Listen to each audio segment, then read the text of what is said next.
Tu as parlé du Carrousel du Louvre. Le Carrousel du Louvre nous appelle en disant oh là là. Attends, donc là, dans la foulée, sur ta première œuvre, Ah oui. tu as le Carrousel du Louvre qui t'appelle Tous. et qui dit Ah là, il ouais. y a quelque chose, venez.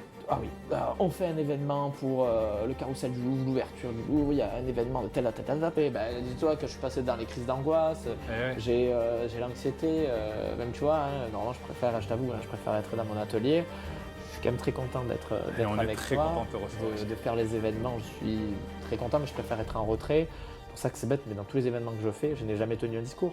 Moi je le dis, j'ai pas de honte à te C'est dire. indispensable. Ah ouais, moi sans les réseaux sociaux, je pense que je serais passé à côté de ça. Ça a été une longue discussion avec mon entourage de dire mais non, Jus, dis pas que tu as appris ça sur YouTube, ne dis pas que tu savais pas faire, parce que tu sais, dans l'art, c'est vrai qu'il y a des gros codes que j'ai appris un petit peu à respecter, mais il y a aussi énormément de fais attention comment tu te comportes, attention ci, attention ça, voilà.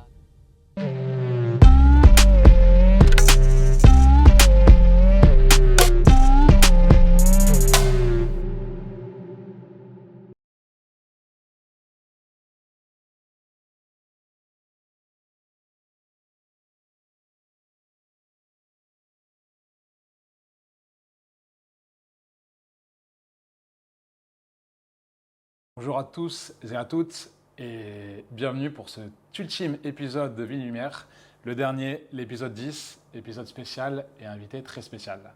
Aujourd'hui, nous avons la chance d'accueillir Julian Cavaillé, alias Cavard, qui est bien plus qu'un sculpteur. C'est un ancien sportif devenu artiste, un créateur d'objets monumentaux qui font le pont entre la culture urbaine, la mode et l'art contemporain. On peut découvrir une de ses œuvres à côté de Julian. Ces œuvres, souvent inspirées donc par les sneakers, ont déjà conquis le Carrousel du Louvre et de nombreux sportifs. Aujourd'hui, il fait rayonner Montpellier avec audace, innovation, mais surtout humilité. Bonjour Julian. Bonjour. C'est un vrai plaisir de te recevoir ici. Première question, que représente Montpellier pour toi? Bon, je ne vais pas te faire plaisir dès le début, mais à la base, moi, je viens de Nîmes. Ouais. Je jouais à l'USAM. J'ai beaucoup affronté le MHB. J'ai appris ça. Petite rivalité. Ça me fait en effet pas très plaisir, mais personne n'est parfait. Et avec le temps, tu as su aller vers le côté positif de la chose. Et bon, aujourd'hui, je suis quand même hérolté, montpelliérain, parce que voilà, j'ai mes ateliers aujourd'hui à Saint-André-de-Saint-Gonis. J'habite à Villeneuve-les-Maguelones et c'est des paysages hors normes, ne serait-ce que sortir avec les enfants, le chien dans les étangs. Donc, qualité de vie ici, elle est quand même importante et c'est bien de le souligner. Ah oui, donc je suis très très content d'être dans l'Hérault. Ben, on est content que tu sois là, surtout que tu représentes bien notre ville, notre région. Mais avant ça, Julien, tu viens du monde du sport, oui. Puis après tu es passé à l'art. C'est ça. Qu'est-ce qui t'a poussé à tout changer? Est-ce qu'il y a eu un déclic ou est-ce que ça s'est fait normalement? Qu'est-ce qui s'est passé? Après ma période hand, je suis parti un petit peu dans le foot, où je suis allé même découvrir un peu le sport à l'étranger. Je suis parti vivre en Australie, à Sydney, où j'ai rencontré en plus ma compagne, où on est rentrés ensemble. C'est pour ça, en fait, moi là-bas, je suis de Nîmes, je rencontre une héroltaise qui est de Villeneuve-les-Maguelones. En Australie? En Australie, à Sydney. Incroyable. On se rencontre là-bas et on rentre, après nos 1 an en Australie, on rentre directement en France, où on emménage à Villeneuve-les-Maguelones. On a eu du coup 2 enfants. En plus, nos enfants s'appellent des villes d'Australie. Ah ouais? Sydney et Manly. Ok, génial. Qui sont des lieux importants de notre rencontre. Et après, voilà, j'ai ouvert une salle de sport à Villeneuve-les-Maguelones. D'accord. Qui fonctionnait bien, que c'était vraiment ma passion. Tu avais déjà l'âme de l'entrepreneur du coup? Je ne le savais pas vraiment. À cette période, je ne le savais pas vraiment. J'avais créé vraiment ma salle de sport parce que je travaillais dans des salles de sport après ma carrière sportive. Et j'ai décidé d'ouvrir en fait la mienne pour faire tout ce qui me correspond, ma création en fait sportive, physique, une préparation physique mélangeant des sports comme c'était un peu un dérivé du crossfit, ce qui est arrivé en France, où je mélangeais la calisthénie et l'haltérophilie. Ouais. Mais c'était vraiment, comme je disais, plus par passion. Et il y a eu le Covid. Le Covid m'a mis un bloc. J'avais des super adhérents qui continuaient. Mais c'est moi qui ai lâché et qui ai découvert cette passion. Je voulais collectionner des sculptures. Du coup, je me suis renseigné sur plusieurs méthodes. J'ai découvert l'impression 3D. où j'ai rencontré mon futur associé et d'autres associés après par la suite, avec qui j'ai créé et entrepris tout ce qu'on va pouvoir raconter dans cet épisode. Mais ce qui est fou, je me permets de te couper, mais c'est que du coup, tu as ton aventure dans ton monde professionnel où tu es salarié, tu montes ta salle, Oui. et c'est quand même une problématique de base qu'est le Covid. C'est un obstacle qui t'a fait changer de voie, qui t'a orienté vers un changement de voie. Et en gros, sans le Covid, en fait, tu ne serais peut-être pas là. Ah ben non, pas du tout. Je suis passé par vraiment c'est vrai que j'en ai jamais parlé, mais des crises d'angoisse où il y avait l'angoisse que la salle ferme. J'ai eu une petite blessure qui m'a un peu gêné aussi, qui m'a fait arrêter le sport pendant plus de 6 mois. Et qu'il faut savoir, ça fait aujourd'hui 5 ans que je ne l'ai jamais repris. D'accord. Voilà, l'entrepreneuriat m'a fait arrêter quasiment complètement le sport. J'essaye de le reprendre petit à petit, surtout un peu plus récemment, avec on va dire du temps que j'essaye de m'accorder, parce que l'entrepreneuriat, il y a des côtés positifs, mais il y en a pour moi énormément de sacrifices et de négatifs. Il y a des gros négatifs, mais des sacrés sacrifices. Et c'est bien de le dire, parce qu'on a tendance parfois dans certaines vidéos à avoir l'impression que l'entrepreneuriat, c'est si tu marches bien, tu gagnes 10, 15 000 euros, tu travailles 15 ou 20 heures par semaine, tu as la belle vie. Il y a des gros côtés négatifs dans l'entrepreneuriat, il faut l'accepter. J'ai pas commencé en plus directement par mes œuvres et me découvrir cette fibre artistique. Oui, pas du tout commencé comme ça. On est commencé par, à la base, je voulais juste faire des sculptures parce que je suis un fan de manga. La première base, c'est vraiment, j'ai pris ces imprimantes, je me suis découvert cet ami, un de mes meilleurs amis qui est aujourd'hui mon associé, avec qui on a créé notre première société ensemble. Et donc tu as commencé par les imprimantes 3D pour faire des œuvres artistiques. Exactement. On a commencé par tout ce qui était le design sur des logiciels, sur tablettes graphiques, à designer. Au début, on a travaillé vraiment, à la base, cette société, on travaillait pour tout le monde. On voulait vraiment travailler pour tout le monde. C'était quelqu'un avait une idée. C'était même notre slogan, c'était imaginer, imprimer.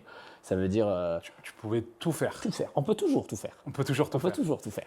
Mais moi, alors qui ne suis pas dans ce milieu, et j'hallucine de voir ce que tu peux faire avec une imprimante 3D, quoi. Enfin, me dire que tu imagines ça sur un logiciel et qu'avec une imprimante 3D, tu sors une œuvre physique et matérielle. C'est ça. Il y a tout un fou, gros travail derrière. J'imagine que c'est pas. J'appuie pas sur un bouton et bim, elle est sortie. Non. D'abord, il y a comme je t'ai expliqué, il y a tout d'abord tout un design à réaliser. Alors déjà, il faut imaginer l'idée. Tout sculpter, designer à partir d'une petite pomme qu'on va étirer, qu'on va faire sur tablette graphique, revoir plusieurs angles. On est dans la 3D. Quand elle est préparée physiquement, on va pouvoir après derrière, avec les imprimantes qu'on a, selon les tailles qu'on a, les découper en plusieurs formats, faire plusieurs blocs comme un puzzle 3D. Tout va être assemblé, tout va être préparé, enduit, résiné.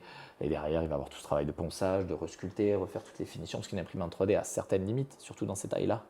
Donc, derrière, on en parlera tout à l'heure, mais tu nous as déjà apporté une œuvre et que tu expliqueras un petit peu plus derrière. Mais on voit la taille quand même imposante de choses que tu peux faire. On peut faire plus grande, ça c'est la taille trophée. Ça c'est la taille trophée. Après, tu peux monter. Ah oui, on peut. Avant de revenir à cette interview, j'aimerais te présenter le but de ce podcast. Je ne sais pas toi, mais nous, chez Ville Lumière, on a marre qu'en France, on pense que tout se passe à Paris, que seuls les Parisiens réussissent et que tout a lieu dans notre belle capitale. On en a marre des préjugés, clichés, qui empêchent certains d'avoir de grandes ambitions et qui peuvent créer des complexes d'infériorité. On en a marre de ces idioties et de dire qu'il n'y a qu'une seule manière de réussir. C'est pour ça que chez Ville Lumière, l'intention est de te montrer qu'il y a des personnes exceptionnelles qui viennent de province, des hommes et des femmes avec des parcours incroyables qui viennent de chez toi. Et pour cette première année, nous avons décidé d'aller dans la magnifique ville du Sud, Montpellier. Une ville dynamique, jeune, très sportive, mais surtout avec de nombreuses personnalités très inspirantes. Montpellier mérite d'être mise en lumière. L'idée est que tu t'assoies avec nous pour kiffer ce moment et comprendre ces personnalités, leur vie, leur fonctionnement, leur réussite et leurs échecs. La volonté, c'est d'apporter un max de valeur, mais surtout, faire passer le message que tout est possible. Qui que tu sois, où que tu sois. Avec ces épisodes, tu vas retrouver un format long, brut, du genre que tu peux écouter à la salle de sport, en voyage ou quand tu as besoin d'un boost d'inspiration. Si c'est le genre de contenu qui te fait kiffer, je t'invite à t'abonner et à cliquer sur la petite cloche. Cela compte énormément pour nous. Cela nous permet d'avoir des invités incroyables, mais souvent très durs d'accès. En tout cas, si tu t'abonnes, je t'en suis très reconnaissant. Et on va t'envoyer du contenu de fou avec beaucoup de force.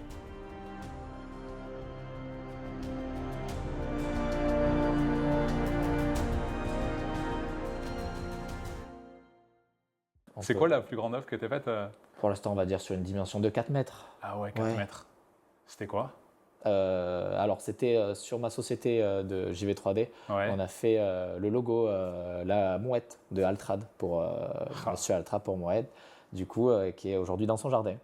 Une magnifique mouette blanche de quasiment presque 4 mètres d'envergure et qui est aujourd'hui dans son jardin. C'était pour les 40 ans de la société Altrad. De la société Altrad. Voilà. Et ça, c'est à travers le commencement, ma société de JV3D, qui fait tout, imaginer, imprimer, que ce soit, voilà, on a travaillé pour beaucoup de sociétés, que ce soit, pour citer, Disney, Total, des particuliers. Et en fait, il y a eu cette phase il y a 2 ans avec des artistes qui ont commencé à venir me voir en me disant « Oh là là, est-ce que tu peux me faire nos œuvres ?» Et en fait, j'ai commencé à faire tellement d'œuvres pour les artistes qu'un jour, je me suis dit bah, « Il me faut quelque chose qui me représente moi. J'ai envie d'en faire une œuvre pour moi, en fait. » Parce qu'il faut savoir que, voilà, à la base, je me suis mis dans la 3D pour faire des objets de collection pour chez moi, sur mon temps libre. J'adore. Mais je n'ai rien chez moi. Ok, c'est pas... J'ai pas le temps. J'ai rien chez moi. Chez moi, il n'y a rien. Il n'y a pas d'œuvre, il n'y a rien chez moi. C'est parti du Covid, d'une passion, je fais ça. D'une découverte passion, parce que voilà. Tu l'avais pas forcément.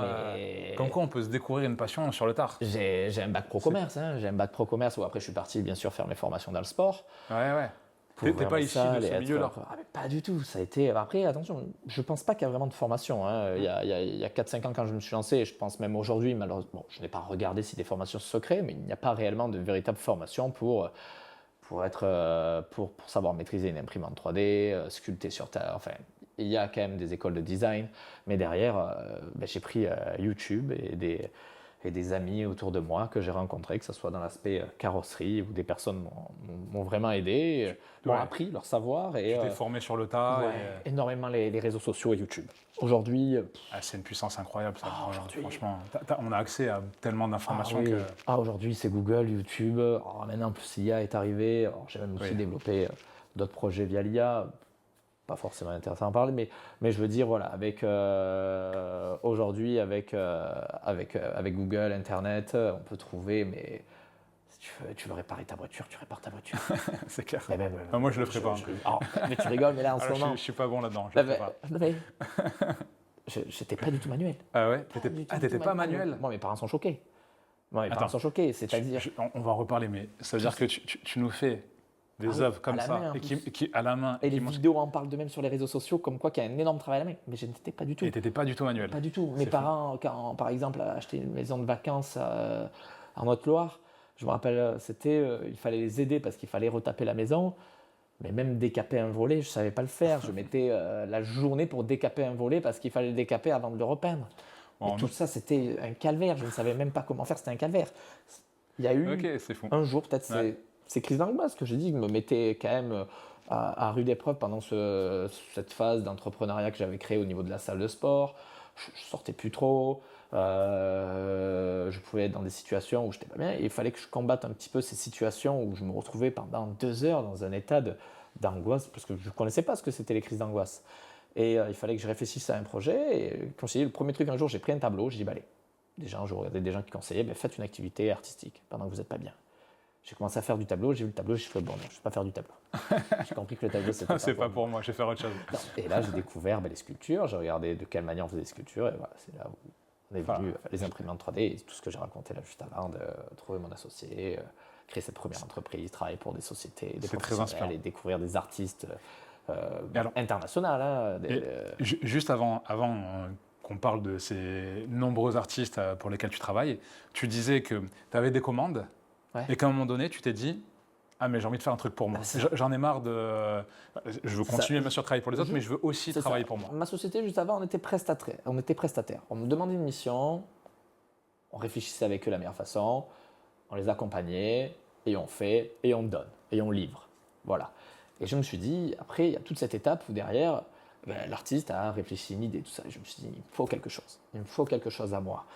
Et ça a mis que j'ai réfléchi, et voilà, comme là, je regarde mes pieds et je fais, mais c'est vrai que moi j'ai toujours collectionné les chaussures. En fait, c'est ça que j'aime. Les chaussures dans la base, le soulier, c'est pour ça que même j'ai appelé ça le soulier, parce que ça représente tout. C'était par exemple, j'ai joué au hand, sur une saison j'avais 6 paires, je me suis mis au foot, J'avais 6 paires pareilles pour une saison parce que j'adorais, je voulais plusieurs marques, je voulais plusieurs coloris. Ton truc, c'était les chaussures déjà avant ça. Dis-toi, j'étais même peut-être un peu fou.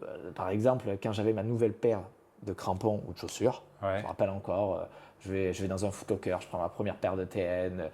J'étais trop content, c'est mon père qui me l'offre la première, parce que voilà, c'était des certains budgets.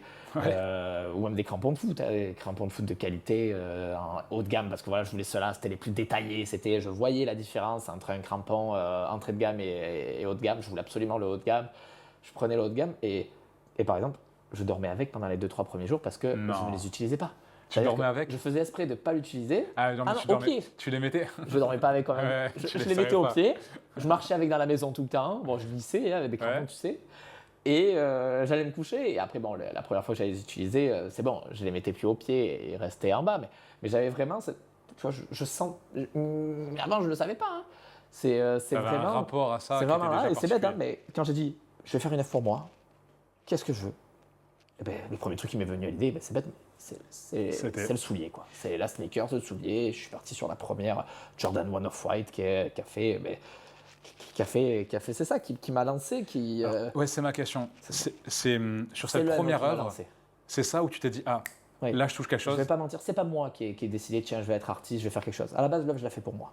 Je la fais pour moi, je sais juste que j'ai mon entreprise. Du coup, comme l'œuvre m'a pris du temps, ma première œuvre, la première fois que j'ai fait la sneakers, la Jordan 1 Off-White, blanche et bleue, la University, elle m'a tellement pris longtemps sur mon temps de travail, parce que je l'ai fait pour moi, mais sur mon temps de travail, parce que bon, c'est ma société, mais c'était sur mon temps. J'ai dit, mais il faut quand même qu'elle fasse quelque chose. Donc, du coup, je l'ai mis sur les réseaux. Alors, juste quand tu dis combien de temps, c'est combien de temps tu fais pour. Combien de temps t'as mis? La première, elle m'a mis 3 mois. J'ai mis quasiment 3. Alors, attention, maintenant, en 3-4 semaines, j'arrive à en faire une. 3-4 semaines, plein pot. Hein. Là, une œuvre comme ça? C'est 4 semaines. C'est 4 semaines. 4 semaines. Ouais. 4 semaines où tu fais que ça? Que ça. Okay.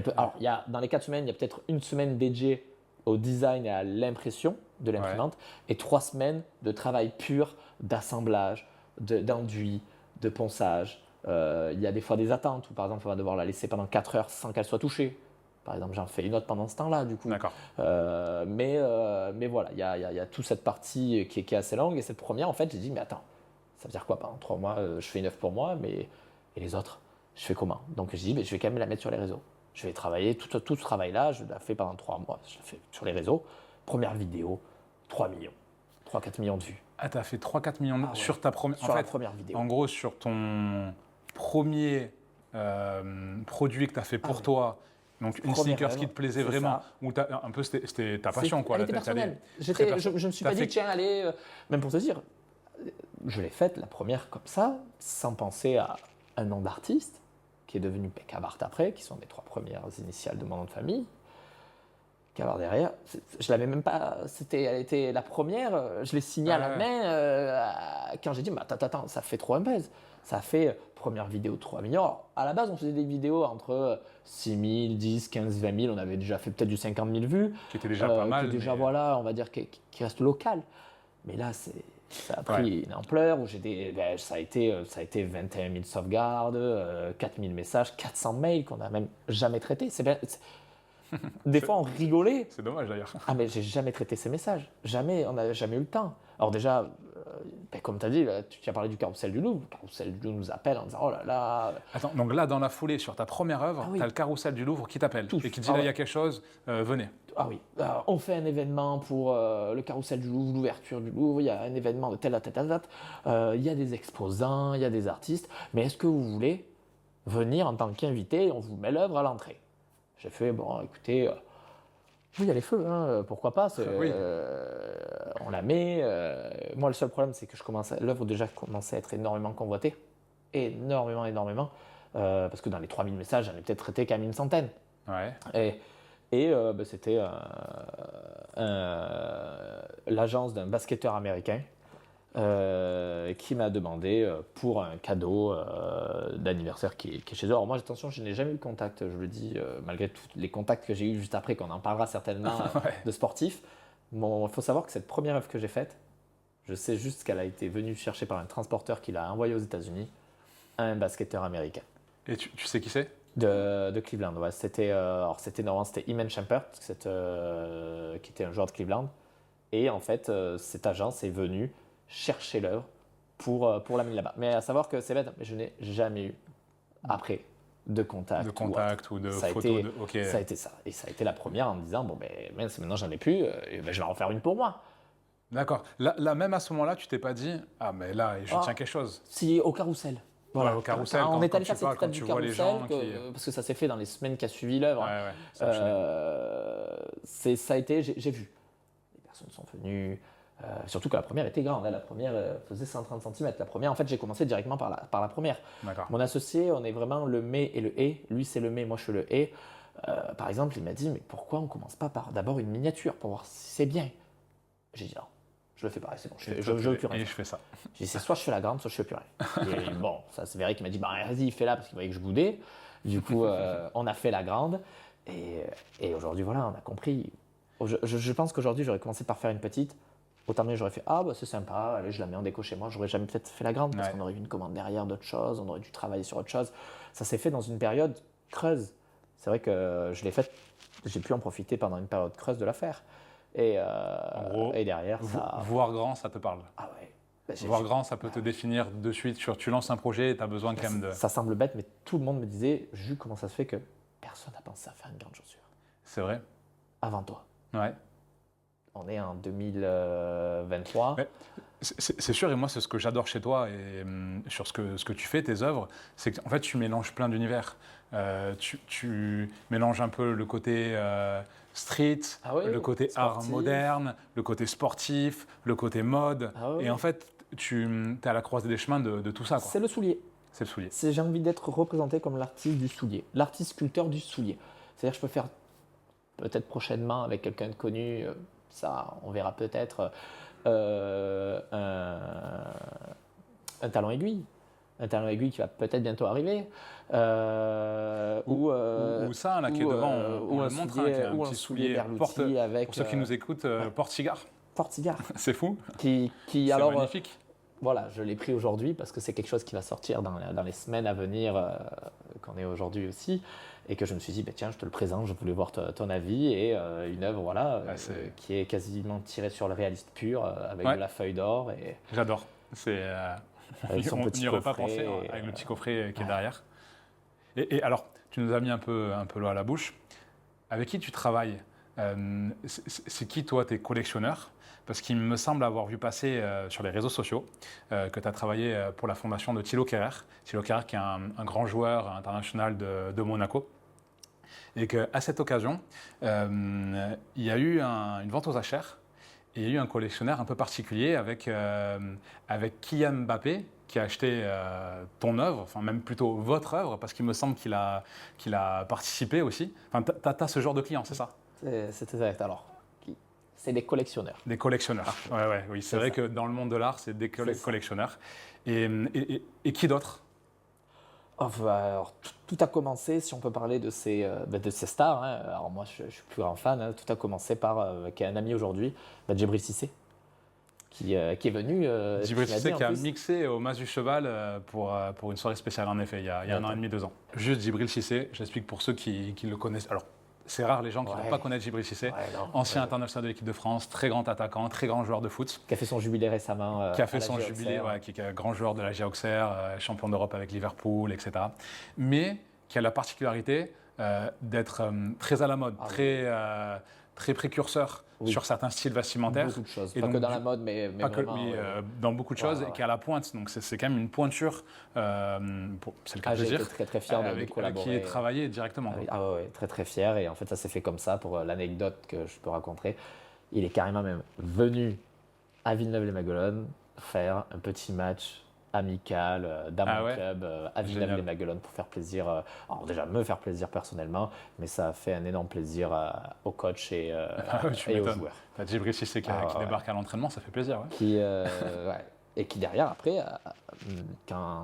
avec le partage de cette personne, c'est pour ça que j'insiste de parler en fait de Djibril, parce que Djibril a quand même placé cette pierre aujourd'hui, je pense, sur nous, sur moi, sur Cavart. Parce que derrière, a pu me faire aussi collaborer en appelant son ami Zinedine Zidane, où derrière, j'ai pu faire le crampon de 2006 qu'il a vu spécialement pour la finale, qu'ils avaient fait couleur or. C'est fou là, tu as collaboré quand même avec la légende. Ouais. Tu as fait les crampons de Zidane sur la finale de la Coupe du Monde 2006. 2006, tout en feuille d'or et tout ça. C'est fou. Et derrière, sur scène, sur un événement, il a signé l'œuvre. Il a signé. Voilà. J'ai Oh là été. là. C'était. Tu devais être comme un gosse là. Oui, oui, Ah là, il exceptionnel. y en a beaucoup qui auraient aimé être à ta place là. Ouais, exceptionnel. Exceptionnel. Ça m'a permis, si on peut, après. Alors moi, je vous avoue, c'est plus une gloire personnelle. Et derrière, ça m'a permis, je pense, à m'ouvrir des portes au niveau sportif. Ouais, bah quand Avec tu fais les Zidane, noms qu'on a cités, si c'est derrière, ben voilà, après on a peut-être un peu plus de valeur, de légitimité de aussi légitimité peut-être. dans l'art, d'être, voilà, comme je dis, j'aimerais être reconnu comme le sculpteur du soulier. C'est-à-dire quelqu'un un soulier a été important. Aujourd'hui, ben voilà, dans le foot, il y a le crampon. Parce que tu n'as pas fait que les footballeurs, Non, c'est ça? j'ai fait un rugbyman très connu aussi, Antoine Dupont.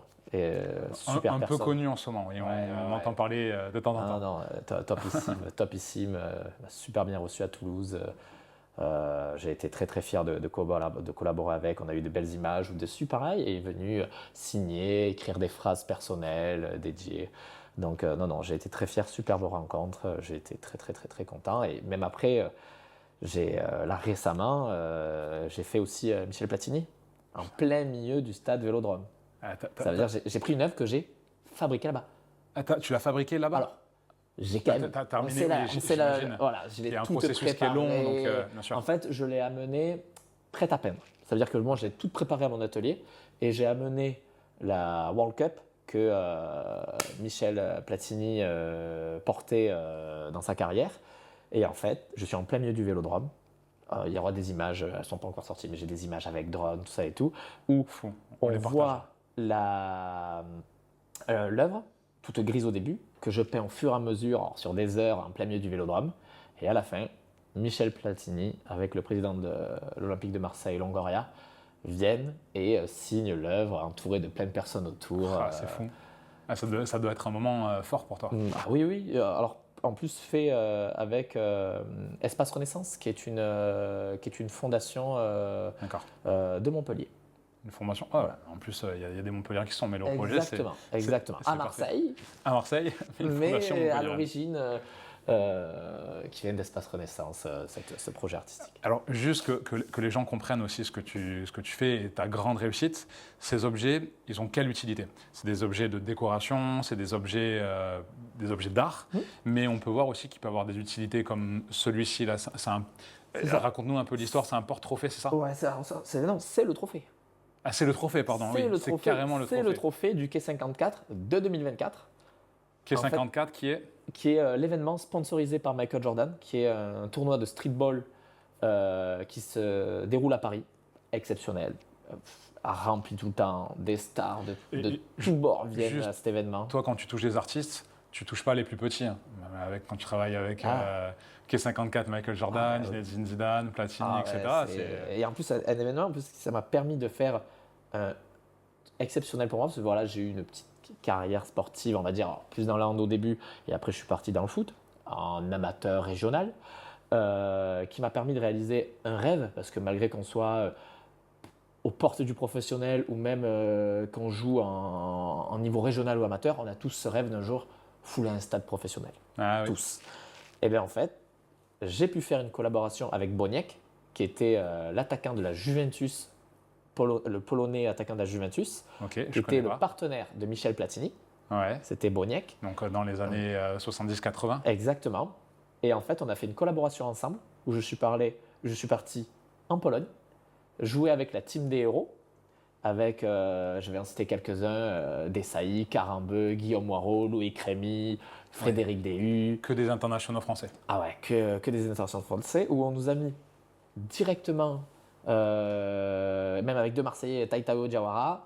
Et en fait, on est allé dans le stade, on est venu nous chercher de l'avion, voilà, des choses qui pour eux ont été leur quotidien. C'est des professionnels. Mais pour nous, T'as vécu qui les dans la regarde peau à d'un travers la professionnel. télé ou le stade, j'avais mon maillot accroché à côté de Desailly, bim, petite préparation, on va sur le stade qui est en train de se remplir, 20 000 personnes, pelouse pro, ballon pro, tout équipement pro, clac, et derrière j'ai pu rentrer dans ce stade de 20 000 personnes, jouer une dizaine de minutes. Je ne sais pas si on parle de prix dans le milieu de l'art. Combien ça peut coûter une de tes œuvres? Pour moi, il y a eu une évolution. Ça veut dire qu'au bout d'un moment, il y a une évolution et un jour, il y a une stabilité. Pour que derrière, dans l'art, il faut pour moi fixer un jour un prix de l'artiste et ça sera sur un jour quand il sera le marché secondaire qui s'en empare. Ok. Un jour pour citer, alors ça dépend, ça peut partir, une œuvre comme ça dans cette taille-là, ça peut aller de 20 à 40 000 euros. Ouais, d'accord. Voilà. C'est quand même une somme conséquente. Et derrière, ça peut se revendre, du coup, c'est ce que tu dis. Exactement. C'est parce qu'elles sont toutes numérotées. Elles sont numérotées de cette taille-là, le soulier d'artiste, elles sont numérotées en 8 exemplaires. Ça veut dire, alors, elles sont toutes uniques parce qu'elles sont tellement toutes faites à la main. Je ne fais pas de moule. J'ai une technique particulière qui est, comme on a dit avant, l'impression 3D, où à chaque fois, je dois recommencer et réitérer mon modèle. Quand je prends la perceuse, quand je prends la Dremel, je dois tout refaire à chaque fois. Tu as quand même un profil particulier dans le milieu de l'art.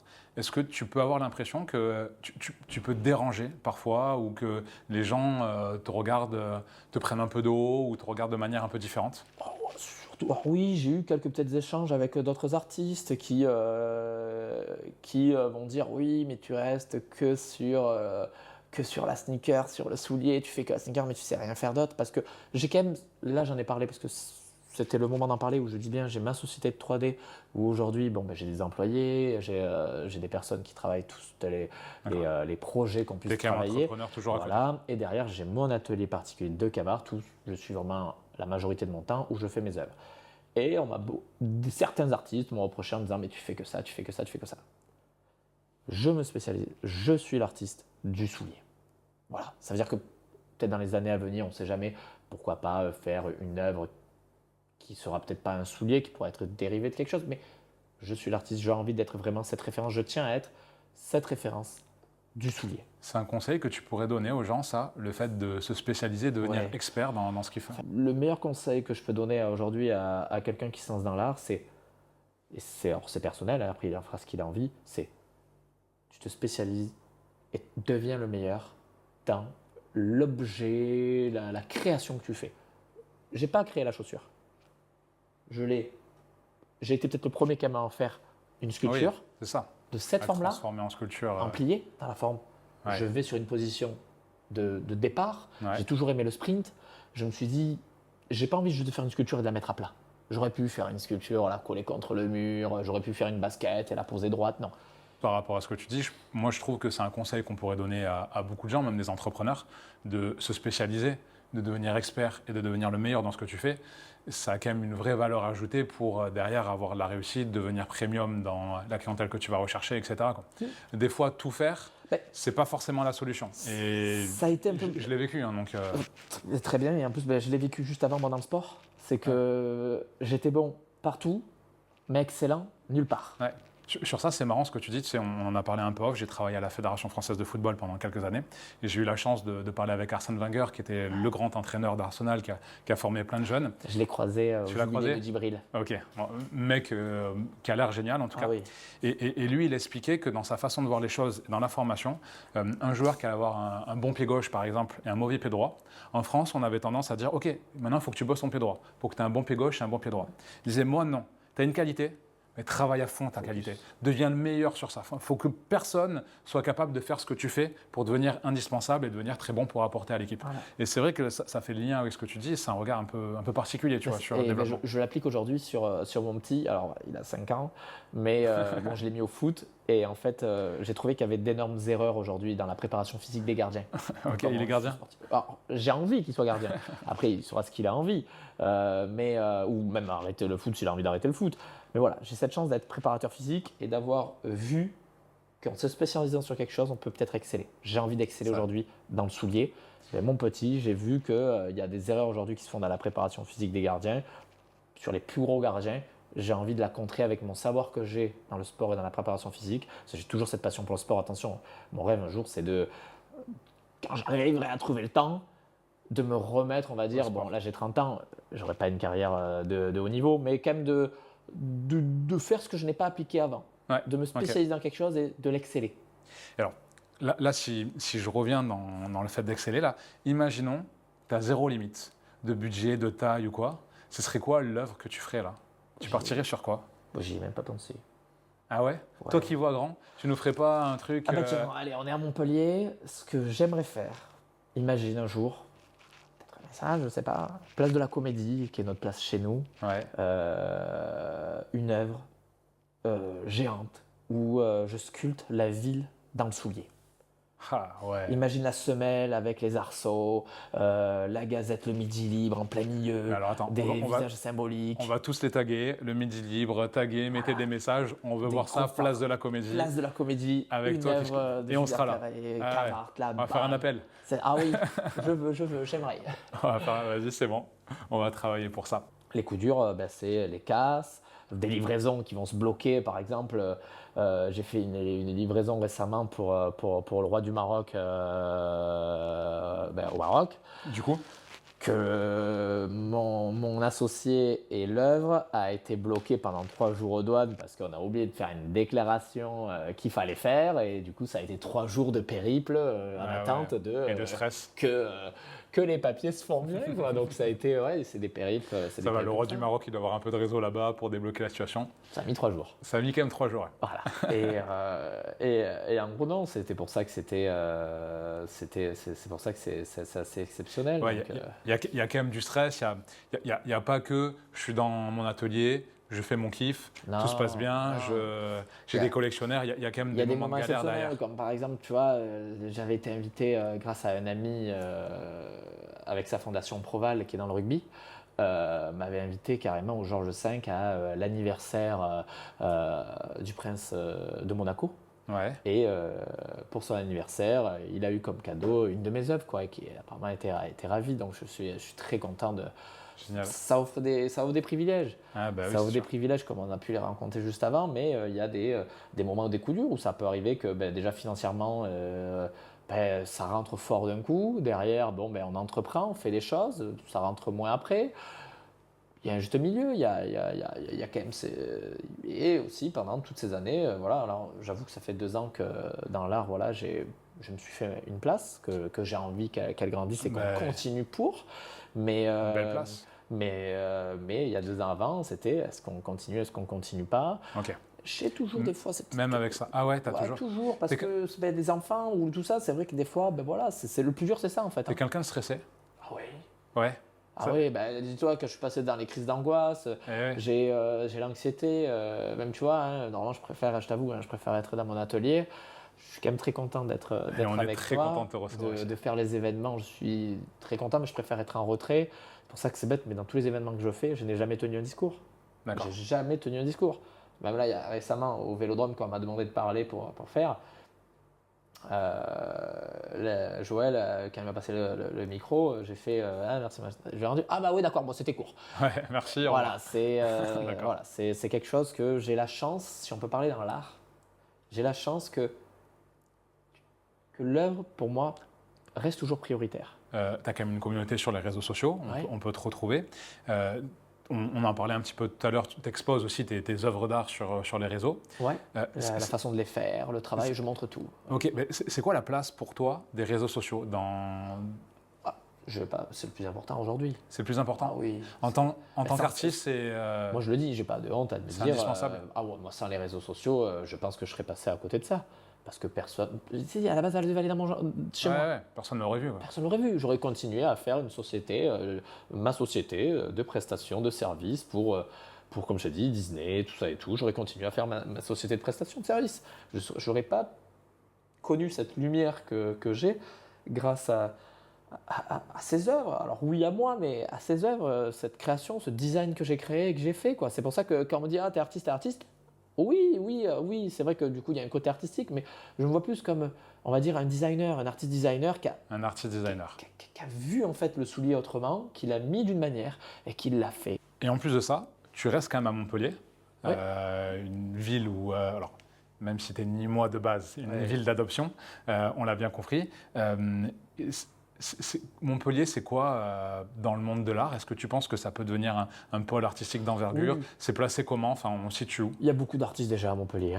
Ouais. Même que ça soit dans le... Alors, je vais un peu bifurquer. Alors, j'ai monté du coup un studio de jeux vidéo il y a 1 an. Alors, on n'a rien sorti encore, mais bientôt vous découvrirez le Cavard Game. Je suis le premier artiste, je pense. Attention, je dis ça là, peut-être on pourra me contredire. J'ai un peu fouillé.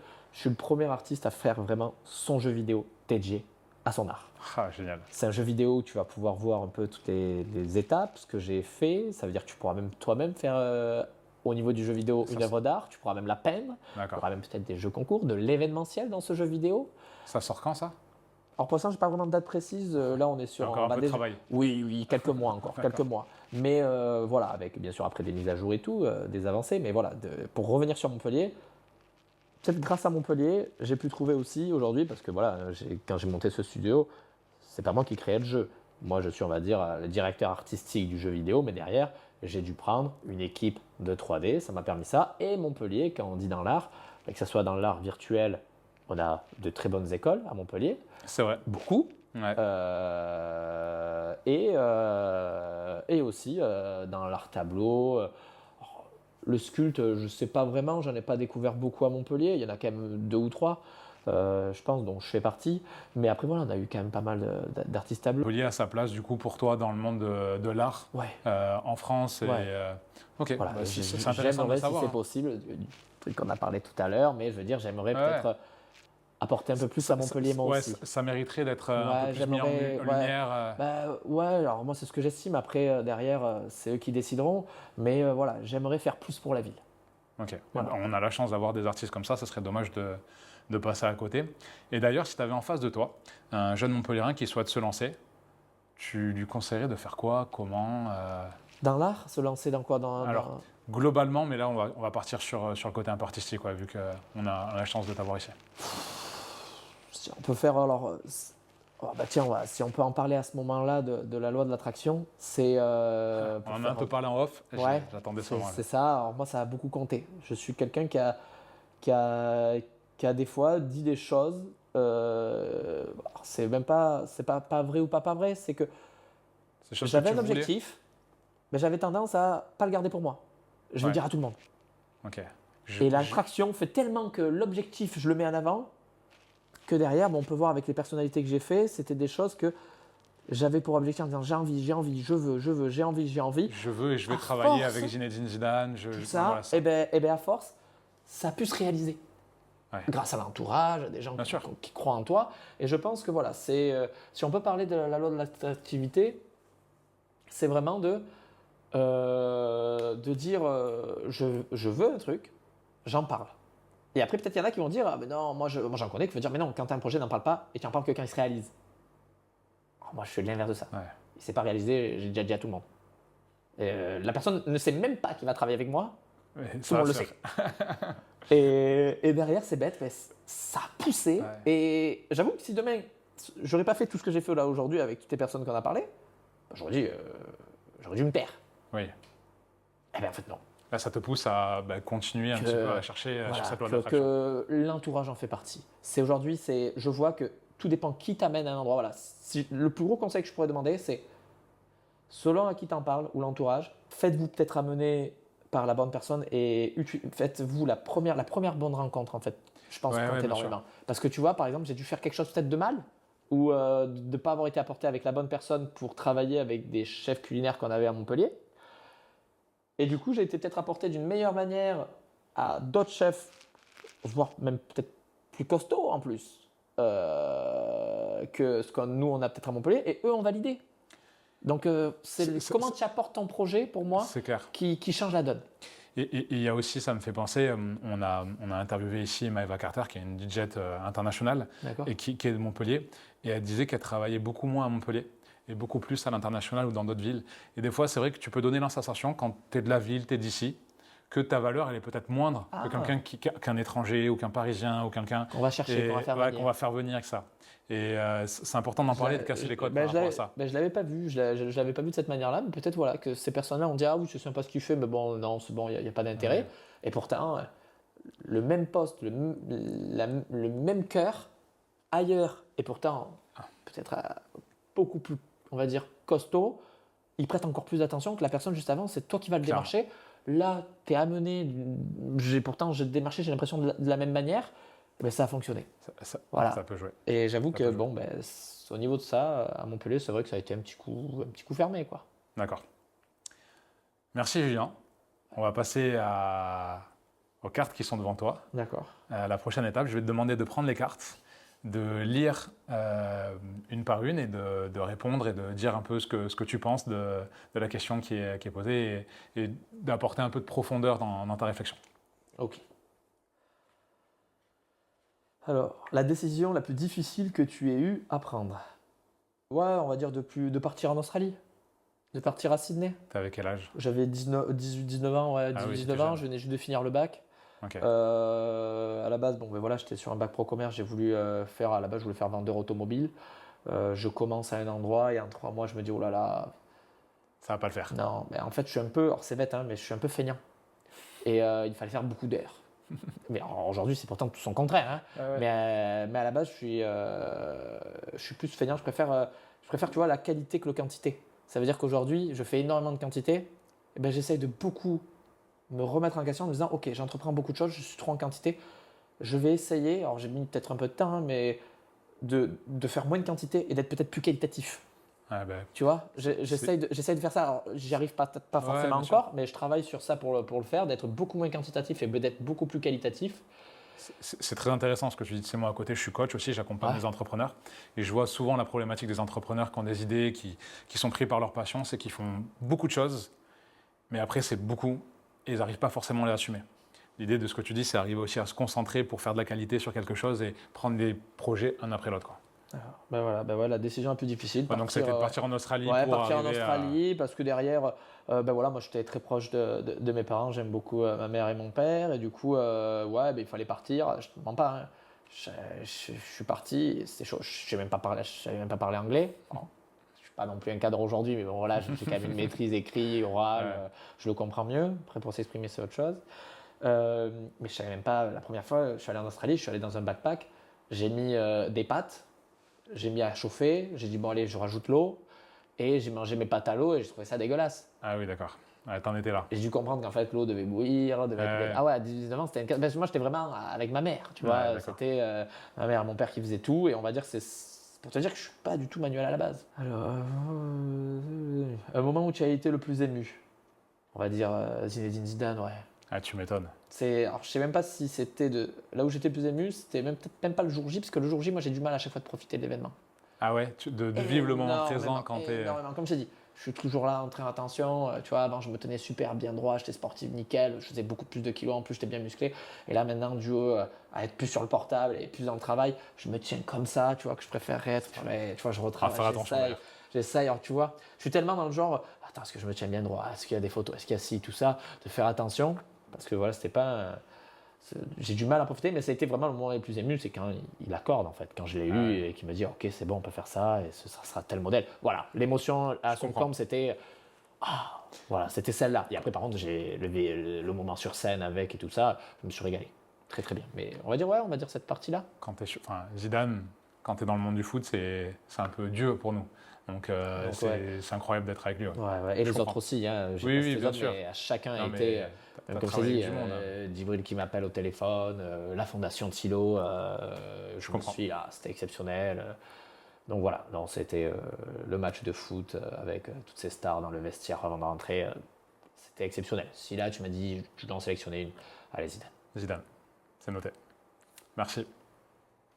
C'est la création, toi, ton point fort? C'est ça, voilà. Là, je pense à 95%, on peut dire. En laissant ces 5% quand même qui sont meilleurs que moi. On va dire la création, les idées artistiques sur le développement d'une œuvre, de quel modèle ou derrière, même sur la société de 3D que j'ai derrière, JV 3D. Le conseil que je peux apporter aux entreprises et aux artistes qui viennent pour développer leur projet. La créativité. Alors on va dire, ça je peux les aider, je peux faire. C'est là où je peux exceller, on va dire, sur ça. C'est ta zone de génie. Oui. C'est ton côté humble qui... Aller à 5%, c'est bon. Ça marche. Je te remercie. Donc du coup, il y a une dernière question qui n'est pas la moindre. Comment être heureux? Bon alors, oui, alors déjà je le suis quand même énormément. Je le suis énormément. Tu t'estimes quelqu'un de Ah oui, d'heureux? oui, oui, on peut toujours l'être plus parce que voilà, si tu me dis comment je pourrais être heureux, ben, c'est de dédier un peu plus du temps à ma vie personnelle parce que mon travail, l'art me prend énormément de temps et c'est bête parce que je suis très heureux là aussi avec les événements que je vis, l'atelier.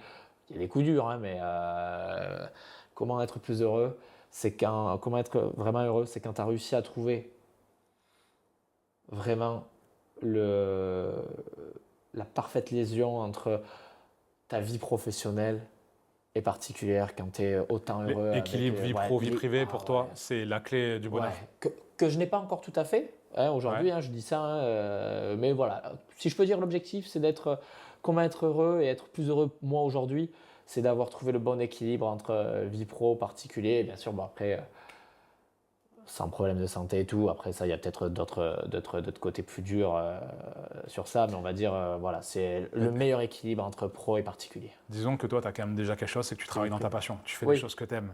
Donc après, sur le côté pro, j'ai l'impression que tu es déjà épanoui. Oui. Tu es épanoui dans ta vie privée. Ouais. L'idée, c'est d'arriver à faire cet équilibre. Et je pense que beaucoup de gens qui nous écoutent là aujourd'hui ou qui nous regardent, c'est aussi une problématique. Hein. Actuellement, arriver à trouver le bon juste milieu de profiter de ses enfants, sa famille, sa femme, son mari et sa vie pro. Si le travail ne plaît pas forcément, essayer quand même d'y trouver le petit truc qui rendra quand même heureux dans ça et se dire au pire des cas, bon ben je rentre et je veux voir ma famille. Ah, bien sûr. Voilà. C'est que pour l'instant c'est bête, mais via la passion que j'ai moins. Tu vois, par exemple, quelqu'un qui fait un 35 heures va pouvoir dire, ben je vais quand même profiter beaucoup plus de sa famille. Et voilà, ben là j'en fais quasiment le double. Ouais, t'es à 60-70 heures, tu penses? Ouais. Okay. Même quand je suis avec eux, hein, ça, c'est un gros défaut que j'essaie de travailler sur ça, mais même quand je suis avec eux, de profiter de l'instant présent avec eux. Ah, oui. Tu vois, j'ai commencé à émettre des règles. Vas-y, tu as 2-3 tips à nous donner là? Alors que j'arrive pas à faire tout le temps, ça va être drôle de les citer parce que j'essaye quand même de les faire, mais j'y arrive pas encore aujourd'hui. À la maison. Oui. C'est quand tu rentres à la maison, tu es avec les enfants ne doivent pas voir que tu es sur le portable. Ouais.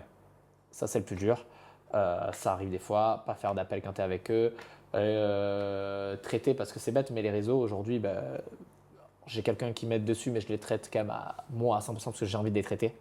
On se dit, voilà, quand tout le monde est couché, de 21h à 21h30, faire ça. Sauf que c'est facile de dire à 21h30 on s'arrête. Des fois je me regarde, 22h30, oh putain. Et ouais, j'imagine. Tu vois, c'est essayer de se mettre des règles. Pour toi, c'est bien timé avec des règles et essayer de s'y tenir. Que j'arrive pas à respecter encore, mais que déjà on se les édite ces règles. Okay. Et maintenant le plus dur ça va falloir les appliquer. C'est vrai, c'est bon. La prochaine. Celle-là, ça allait. Ouais. Non mais. De toute façon, c'est bon pour toi? Ouais. Ok. Merci. Merci à toi. On va passer du coup à la dernière étape de cette interview. Question rapide, réponse rapide. Je vais t'énoncer plein de petites questions. L'idée, c'est de répondre assez rapidement et sans trop réfléchir, que ce soit plutôt naturel. Juliane, si tu pouvais déjeuner avec la personne de ton choix dans ce monde, tu choisirais qui? Eva Longoria. Eva Longoria? Ouais. Ah ouais, elle t'inspire? Alors, on va dire, peut-être que dans mon actualité d'aujourd'hui, c'était celle que tu cibles. Que je cible. Tu vas travailler avec elle? J'aimerais. C'est quoi le plus bel accomplissement de ta vie?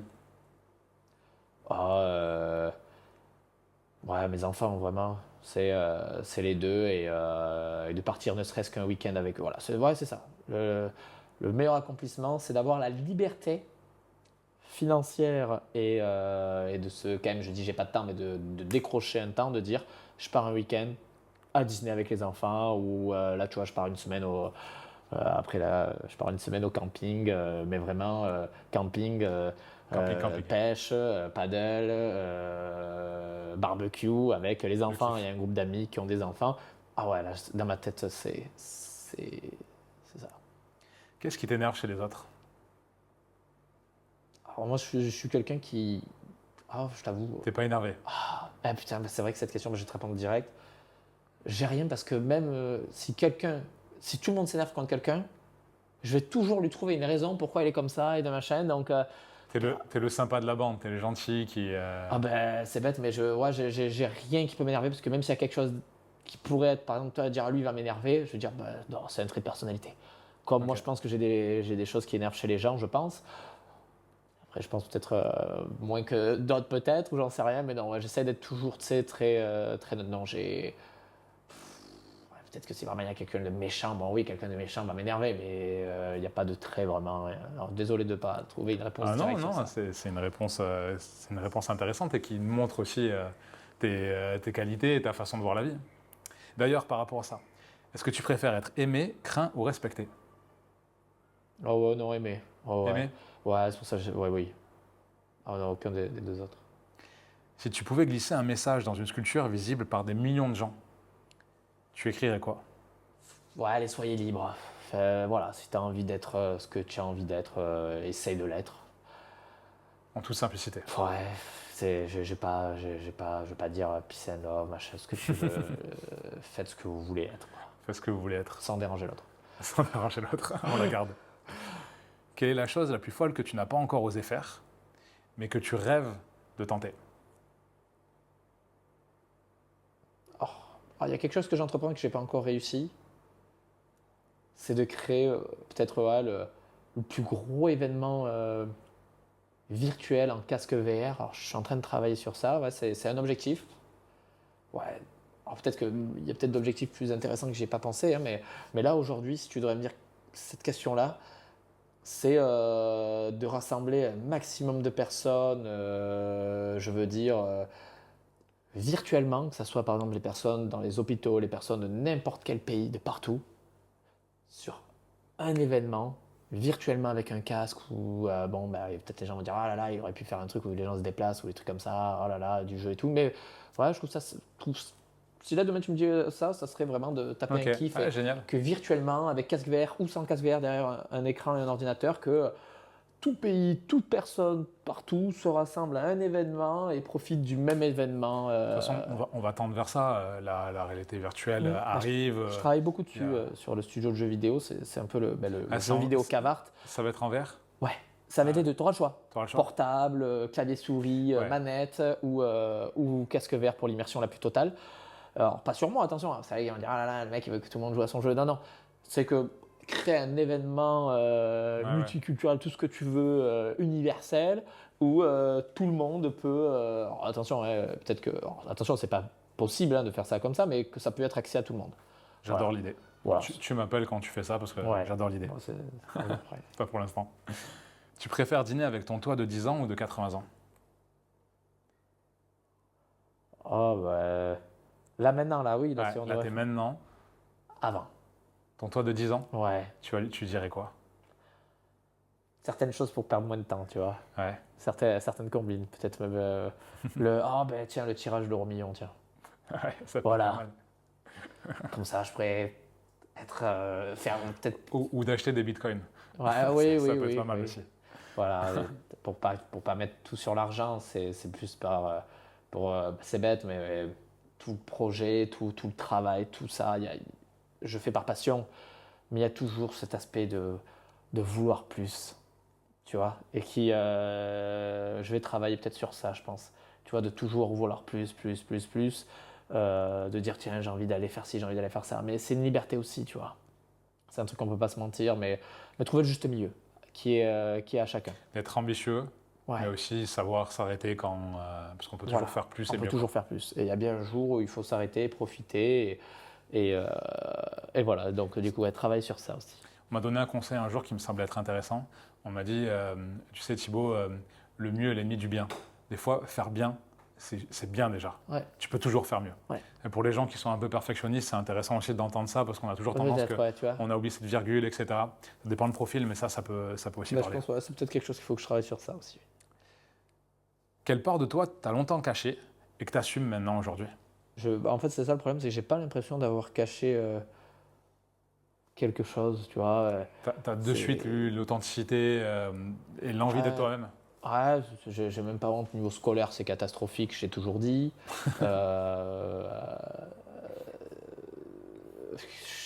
Quand même, j'ai même pas honte de... Ça a été une longue discussion avec mon entourage de dire mais non, dis pas que tu as appris ça sur YouTube, ne dis pas que tu savais pas faire, parce que tu sais, dans l'art, c'est vrai qu'il y a des gros codes que j'ai appris un petit peu à respecter.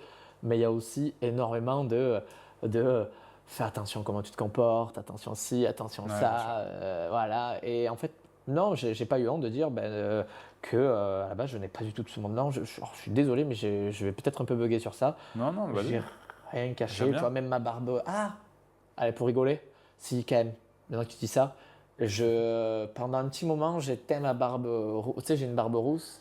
Elle est rousse là Alors, elle y est de moins en moins. Avec des reflets, mais ça va. J'ai l'impression que j'avais plus avant. J'ai rasé et j'ai l'impression que ça repoussait un peu plus. Mais pendant un petit moment, je sais que pendant une bonne petite année ou deux, quand c'était rouge, je prenais les teintures et je faisais la couleur des cheveux pour que ça soit bien uni. D'accord. Et après, j'ai arrêté. Allez, voilà, si tu veux, allez, on peut rigoler pour être sur un truc moins, on va dire, allez, la barbe rousse. C'est noté. Maintenant, Julien, quel est ton restaurant préféré à Montpellier? Alors, j'ai pas un restaurant particulier pur, mais j'aime bien aller au marché du Lez. Marché du Lez. Voilà, prendre un peu ce que tu veux. Tu sais, le marché du Lez à Montpellier. Voilà, t'as un peu tout. Et du coup, j'aime bien. Très belle place. Ouais. Je confirme. Quel est ton bar préféré à Montpellier? Alors moi, je sors pas. Donc tu vas rigoler. Alors, j'ai pas envie de dire un bar. Tu vas faire une petite soirée au mois d'août, non? Dans un endroit? Tu m'as envoyé un message qui s'appelle le Mas du Cheval, il me semble. Ah oui. Le Mas du Cheval. C'est vrai que tu rigoles, mais je sors jamais. Et là, on m'a fait venir pour un événement que tu as le 22 ou le 23, c'est ça. Et en août, et je vais venir tester vos cocktails. Que ma compagne qui vient plus souvent ici que moi me dit que c'est les meilleurs cocktails. C'est les meilleurs cocktails? Et c'est vrai. Okay. On fera passer le message au barman du Mas. Maintenant, pour terminer, un message que tu laisserais à Montpellier. Ça serait quoi? Que Nîmes a été souvent en Ligue 2 et que là, c'est la Ligue 2 à Montpellier. Ça sera un passage. Ça va. Voilà. On va remonter. Ça va remonter. Le club de foot de Montpellier va remonter. On fait les rêves. Non, c'est bien de les rassurer sur ça. Voilà, non, après, Et un message que tu laisserais à tes enfants?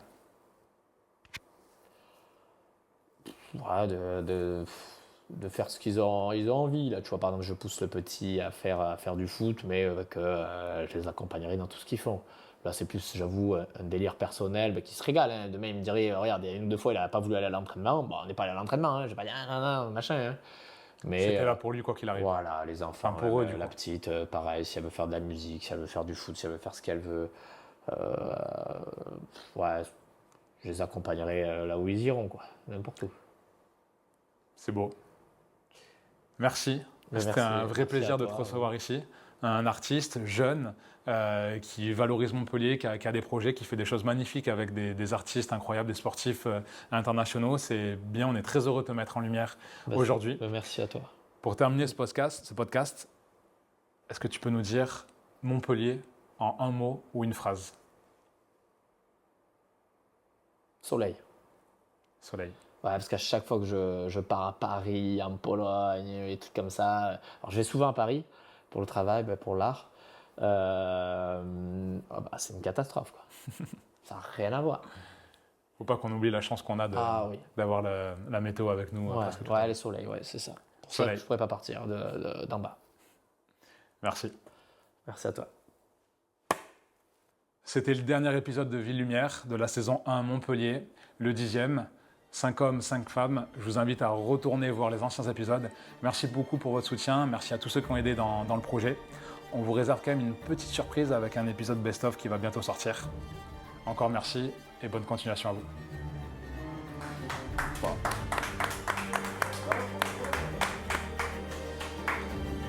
Il avait même pas fait ça? Ouais, non, pas du tout.